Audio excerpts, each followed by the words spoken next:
Hi, വെറും 3 ingredients വെച്ച് അടിപൊളി മിൽക്ക് പുഡിംഗ് തയ്യാറാക്കാം. അതിനായിട്ട് ഒരു പാത്രം എടുത്തിട്ടുണ്ട്. അതിലേക്ക് 1/2 ലിറ്റർ പാൽ ഒഴിച്ചു കൊടുക്കുകയാണ്.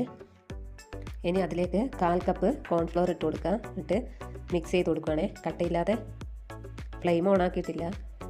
അതിന് മിക്സ് ചെയ്തതിന് ശേഷം അതിലേക്ക് 1/4 കപ്പ് പഞ്ചസാര കൂടെ ചേർത്ത് നന്നായിട്ട് ഇളക്കി യോജിപ്പിക്കാം. ഇനി ഫ്ലെയിം ഓണാക്കി ലോ ഫ്ലെയിമിലിട്ടിട്ട് കുറുക്കിയെടുക്കുകയാണ്. അപ്പോൾ ഇതാ നല്ല കുറുകി വന്നിട്ടുണ്ട്.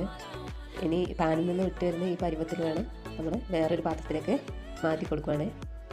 തണുക്കാനായിട്ട് മാറ്റി വെക്കാൻ വേണ്ടി ഞാനിങ്ങനെ ഷേപ്പ് ചെയ്ത് കൊടുത്തതിന് ശേഷം ഒരു 5 മിനിറ്റ് തണുക്കാനായി മാറ്റി വെക്കാം. അങ്ങനെ ഇതാ പുഡിംഗ് റെഡിയായി വന്നിട്ടുണ്ട്. നല്ല സോഫ്റ്റ് ഉണ്ട്. അപ്പോൾ കട്ട് ചെയ്തെടുക്കാം.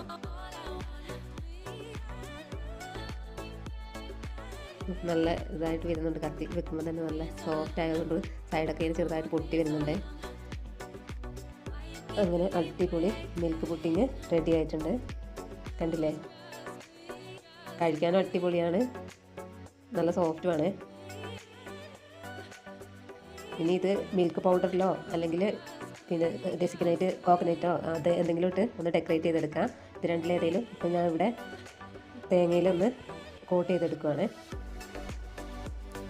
എളുപ്പത്തിൽ തയ്യാറാക്കാൻ പറ്റുന്ന ഒരു ഐറ്റമാണ്. അപ്പോൾ വീഡിയോ ഇഷ്ടമായാൽ സപ്പോർട്ട് ചെയ്യാൻ മറക്കല്ലേ. Thanks for watching.